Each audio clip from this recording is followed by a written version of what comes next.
Hi! Grabe ang nervyos mo dahil sa overthinking at catastrophizing.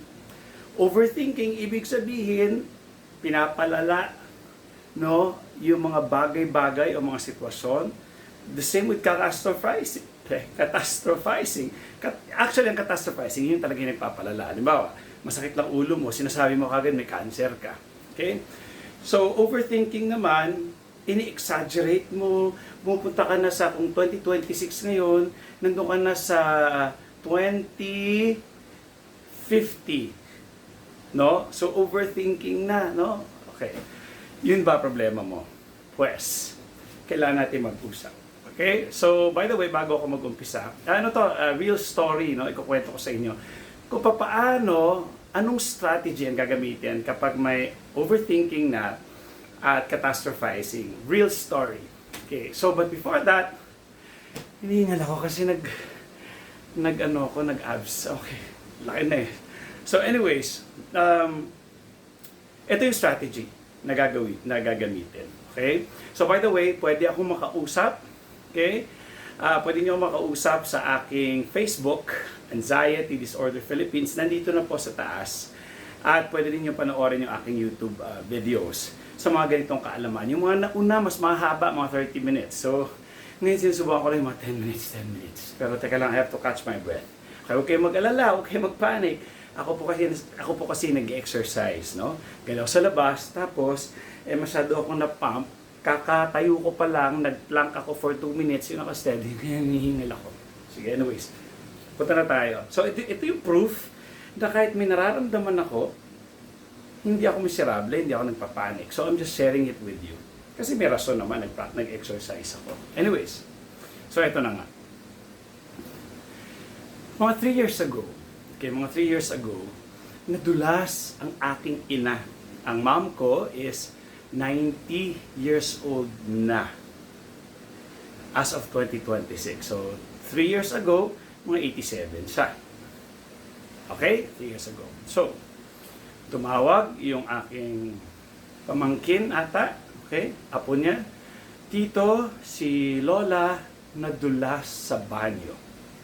Sakit na sakit. Inisip ko, 87 years old. Catastrophize, overthinking. Sabi ko, oh my God, mamatay yung nanay ko ng sasakit sa fracture, sa buto niya kasi I'm sure may nangyari doon, nadulas eh.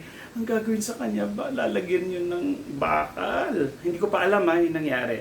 Basta nadulas, sakit na sakit daw ang lola, si mama, sakit daw. Inisip ko, lalagyan ng bakal to. Tapos makikita ko siya sa kama niya, in pain, tapos maawa ako, masakit tingnan, tapos mamatay na lang siya dun sa pain na yun. Oh my God, Lord, please. Ganyan na ako, no?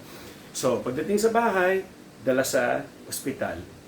So, in x-ray, kita lahat, parang 3 or 4 na fractured ribs. Sabi ko, oh my God, 3, 4 na fractured ribs.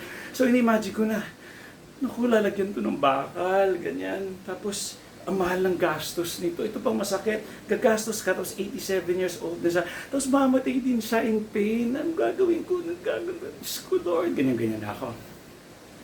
So, okay. X-ray, blah, blah, blah. Maya sabi ng doctor, pwede na kayo umuwi. So ko, ha? Pwede na umuwi? Bakit umuwi? Fractured yun. Fractured siya, uwi na kami. Sabi ng doctor, gagaling din yung buto niya. No? After a month, mag-heal lang yung buto. May kakayanan yung buto natin mag-heal, ganyan. So, kailangan lang huwag siya gumalaw, pahigain lang siya. Tapos, balik na lang after a month. So, ito gamot, ganyan sa pain, blah, blah, blah. So ko, ha? Ha? Ganun lang yun? Ha? Oy, teka lang ha. May karapatan akong sabihin nyo kasi yung doktor nagsabi, mamaya nadulas yung mamalo sa buhay, hindi nyo dalhin sa ospital, delikado yun. Pwedeng mapuruhan yun, kailangan talagang doktor pa rin na magsasabi ha. So anyways. Ha? O di ngayon, okay na. Alam nyo ngayon ang nanay ko, si mama, 90 years old, kulit-kulit, nagwawalis dun sa garden. Minsan makikita niyo dyan sa mga videos ko, sa mga pinopost ko, kulit-kulit, magbubuhat pa mga malalaking bato. Pakala mo hindi na fracture yung kanyang ribs. Anyways, 90 years old na siya. Nakuha na nga siya ng 10,000 sa kanyang senior citizen. No? So, ano ang kwento?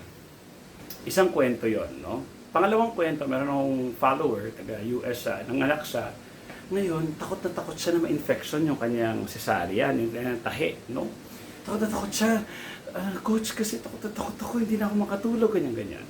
Okay. Meron pang isa, naka-talk time ko rin, diagnose siya ng cancer. Okay, diagnose siya ng cancer. So, ito yung kwento. So, sa infection, sabi ko, okay, sige, isa-isahin natin. Ano ba magiging course of event, no? Kapag ang tao ay may infection. Okay.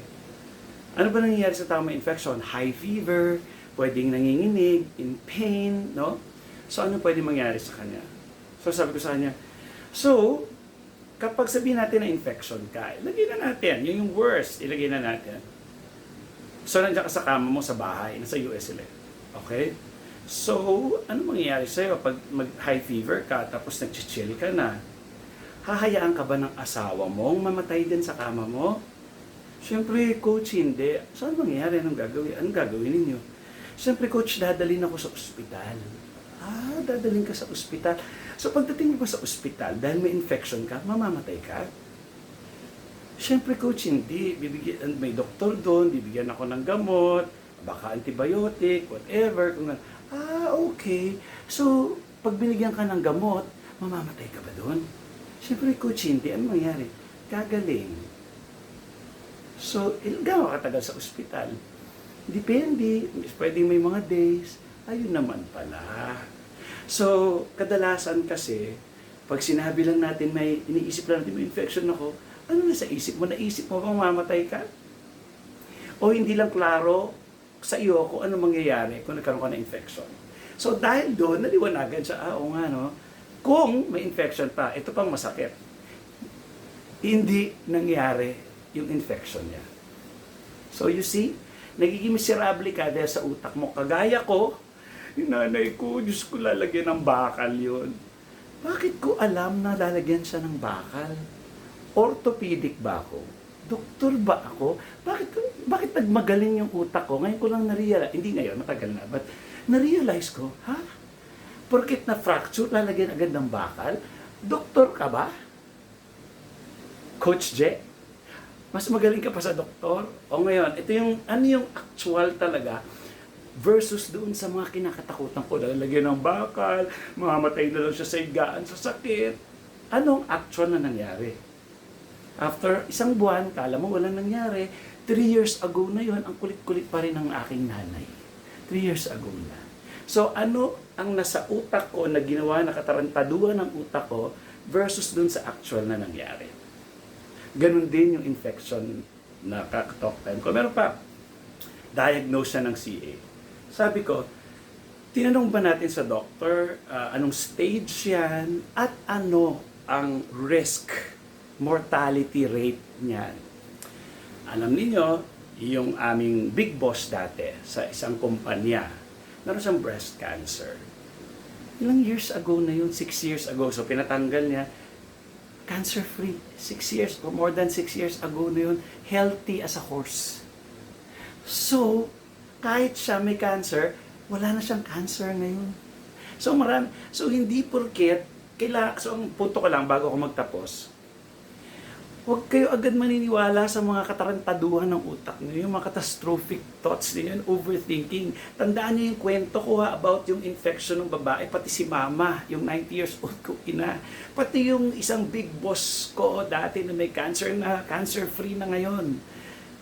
Pero, normal na mag-alala ka. Kaya yung pag-aalala mo, yun yung magdadala sa isa sa ospital. Kasi kung hindi ka mag-aalala, hindi ka matatakot, hindi ka pupunta sa ospital. Pero gusto ko tandaan nyo lang itong lesson na ito, na sobrang layo ng nasa isip natin dun sa actual world. Kahit bukang ganun na, kahit iniisip ko talagang lalagyan ng bakal itong ribs ni mama, yari, mamatay na lang to in pain, yun pa yung masakit noon. Kung sana kung mamatay lang siya sa pagod, hindi, in pain. So, with that, pwede tayo mag-usap, bigyan ko kayo ng kaliwanagan, kayo magsabi sa akin kung magkano yung kaya ninyo at pag-fair sa aking Cognitive Behavioral Therapy Certificate at oras at skills ko, pagbibigyan kita. Schedule natin yan, okay? kailangan po muna diagnose ng doctor. So with that, bye!